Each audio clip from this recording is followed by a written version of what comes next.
Bienvenue dans le quartier de Pigalle à Paris. Je me trouve actuellement devant l'une des allées les plus mystérieuses de la capitale, l'avenue Frochot. Et pour cause, son accès est formellement interdit au public. À l'intérieur, on retrouve de splendides demeures où Victor Hugo, Jean Renoir ou même Alexandre Dumas ont passé une partie de leur vie. Mais si l'avenue Frochot est aussi connue, c'est pour une raison bien plus mystérieuse, la maison du numéro 1. Cette maison est considérée aujourd'hui comme la maison la plus hantée de Paris. Plusieurs personnes y sont mortes dans des conditions particulièrement troublantes et on raconte que leur esprit entrait encore les lieux. Alors, filmer cette maison aujourd'hui est devenu extrêmement rare. Exceptionnellement aujourd'hui, le propriétaire des lieux nous a accordé l'autorisation d'entrer à l'intérieur. Pour la visite, on a rendez-vous tout de suite avec un guide conférencier spécialiste du crime à Paris. Allez, venez avec moi. Allez, on est maintenant dans l'avenue Frochot. On a rendez-vous avec Pierre-André. Bonjour Pierre-André. Bonjour Jules.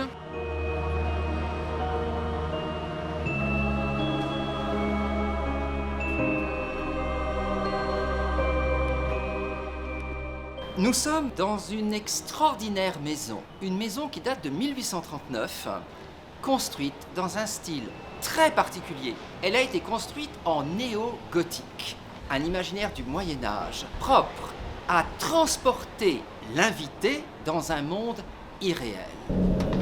Bonjour. Bonjour Jean-Jacques. Merci de nous recevoir.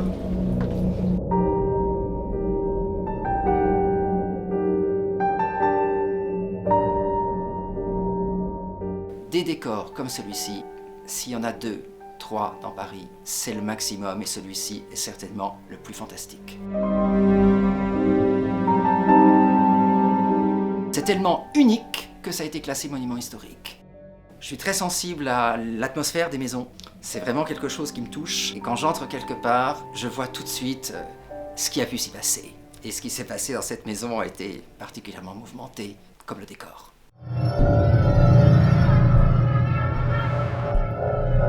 Alors, ce qui nous frappe dans la maison quand on arrive, effectivement, c'est toutes les légendes qu'on raconte sur le 1 avenue Frochot. Mais il y a surtout un détail assez important, c'est ces mannequins que l'on retrouve un peu partout dans la maison, à chaque étage.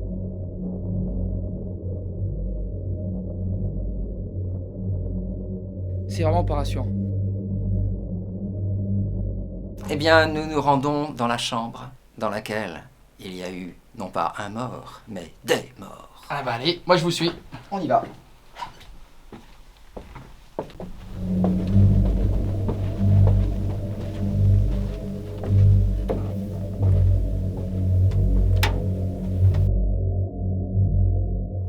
Eh bien, nous sommes sur le palier de la chambre du maître de maison.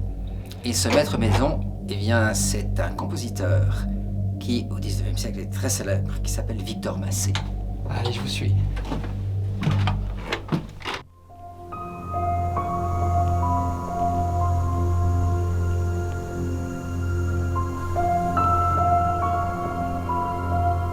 Alors, qu'est-ce qui lui est arrivé à Victor Massé? Eh bien, Victor Massé, outre le fait que c'est une star de l'opéra et de l'opéra comique, Enfin, me voilà seul, et me voilà chez moi. eh bien, il va mourir. Il va mourir dans cette chambre. Il va mourir d'une maladie épouvantable, dans ce lit. En 1884, après 6 ans de douleur, puisqu'il meurt de ce qu'on appelle maintenant la maladie de Charcot, et qui est une maladie dégénérative qui fait que les gens sont complètement paralysés. Et il va rester 6 ans paralysé dans ce lit. Et ça n'est pas tout. Parce que 102 ans plus tard, en 1986, va mourir un journaliste, Mathieu Gallet. Et il va mourir de la même maladie, dans la même chambre, dans le même lit, à 102 ans d'écart. Et si, avec cela, la maison n'est pas étrange, quand vous entrez dans cette pièce, vous avez vraiment l'impression de faire un bond dans le passé, parce que tout ce qui se trouve autour de nous était là il y a 140 ans. Ici, même les bidets sont décorés. Tout est incroyable.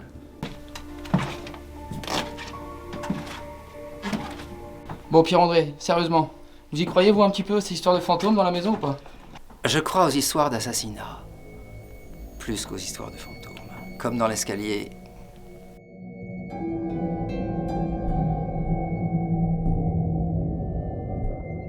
c'est dans cet escalier que la légende urbaine raconte qu'à la fin du 19e siècle, la femme de chambre du directeur des Folies Bergères a été retrouvée assassinée à coups de tisonnier dans l'escalier.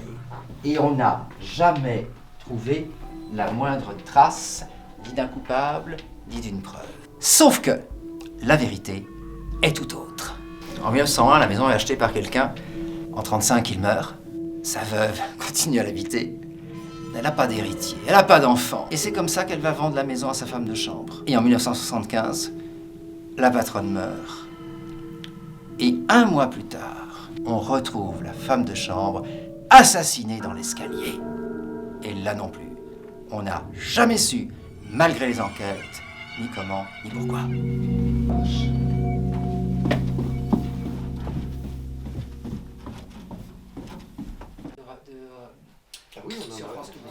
Allez, on est avec l'actuel propriétaire des lieux. Beaucoup de gens disent que cette maison, elle est un peu maudite. Qu'est-ce que vous en pensez, vous qui habitez dans ces lieux maintenant? Tout le monde va vous raconter que je ne dors pas dans cette maison parce que j'ai peur du fantôme. Mais le fantôme, je ne l'ai jamais vu. Et j'ai jamais rien ressenti de négatif dans cette maison. Je me sens très bien dans cette maison et je sens même une protection. Il y en a aussi qui jouent à se faire peur. Je demande toujours, si jamais vous voyez le fantôme, surtout venez me chercher parce que je voudrais tellement le voir. Et bon, c'est jamais arrivé. Avant de se quitter, une histoire assez étrange sur le 1 avenue Frochot. Dans les années 70, la chanteuse Sylvie Vartan achète la maison et la quitte subitement au bout de quelques jours. On a voulu savoir pourquoi, mais la chanteuse nous a répondu qu'elle n'avait jamais acheté la maison. Pourtant, le propriétaire nous a permis d'accéder aux documents qui attestent bien de l'achat. 40 ans plus tard, la maison semble encore hantée Sylvie Vartan. On remercie Pierre-André pour cette visite exclusive. Vous retrouvez le lien de sa chaîne YouTube dans la description. Quant à nous, on se retrouve bientôt pour une nouvelle histoire criminelle à Paris. Ciao!